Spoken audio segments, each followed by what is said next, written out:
It's crazy to think that the remake of Metal Gear Solid 3 Snake Eater was only confirmed about a month ago. It already feels like it's been an age since the announcement, due to the anticipation I have for the remake. But in today's video, I wanted to look back at another Metal Gear Solid remake and talk about the lessons MGS Delta can learn from it. Back in 2004, a remake of Metal Gear Solid was released for the GameCube, titled Metal Gear Solid: The Twin Snakes. The idea was to take the graphical and gameplay improvements introduced in MGS2 and implement them into MGS1. But while the game received pretty positive reviews upon release, over time, the game has developed a bit of a bad reputation and is considered by many to be a terrible remake. Just to put it out there, I'm actually a fan of the game and made a video defending it, which I'll link in the description if you're interested. I totally understand the criticism for the game, but can't help but still enjoy it from time to time. I consider it to be a guilty pleasure of mine, and like to look at it as a silly over-the-top retelling of the original game. However, I don't think MGS Delta should take the same approach when remaking MGS3 Snake Eater. One of the biggest criticisms of the Twin Snakes was the new approach to the cutscenes, particularly when it came to action. The remake decided to add a ton of bullet time to the cutscenes and turn Solid Snake into more of a Matrix-like character by letting him do a variety of flips, parkour, and most impressively, kick off a Hind-D missile to gain some epic airtime. I think with MGS Delta, the cutscenes should be remade in an almost shot-for-shot fashion to the original Snake Eater. While Metal Gear Solid was praised for its cinematic cutscenes in MGS 1 and 2, MGS3 upped the cinematography to an even higher degree in my opinion, adding more style than before. So I don't see a reason to try and update the direction of these cutscenes for the remake. I think the best approach here would be to work on improving the character models and motion capture. I'd love to see facial motion capture technology used, similar to that of MGS5 if possible. However, I'm not sure if this will clash with the original vocal performances, which brings me to my next point.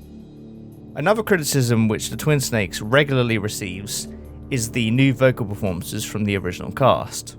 The performances had to be re-recorded for the remake, due to the poor audio recording environments of the original game. The more advanced sound card of the GameCube highlighted a lot more background noise that the PlayStation sound card wasn't able to register.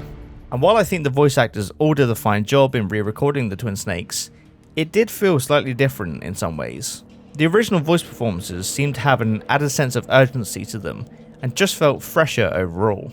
Konami have stated that the original voice cast will feature in MGS Delta, although it's unclear whether they mean the original recordings, or whether they're bringing back the original cast to re-record.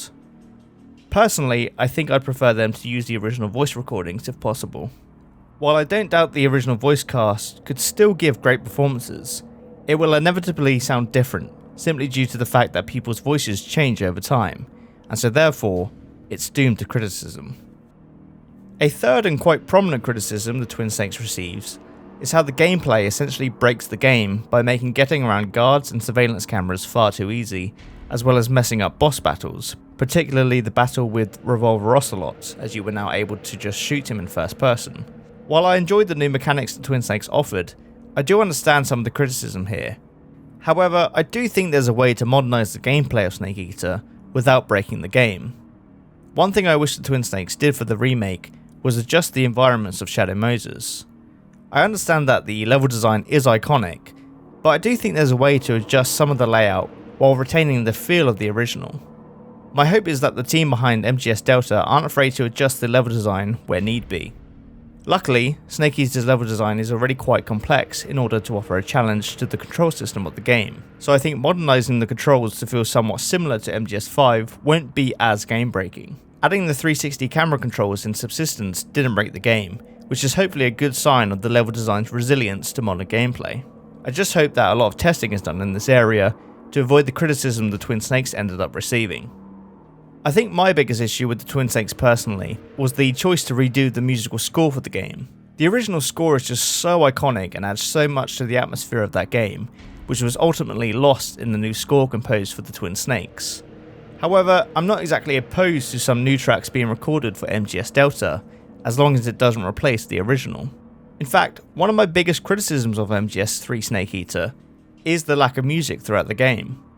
Both MGS 1 and 2 have incredible music playing throughout, whereas MGS 3 only really has music during the various alert phases and cutscenes.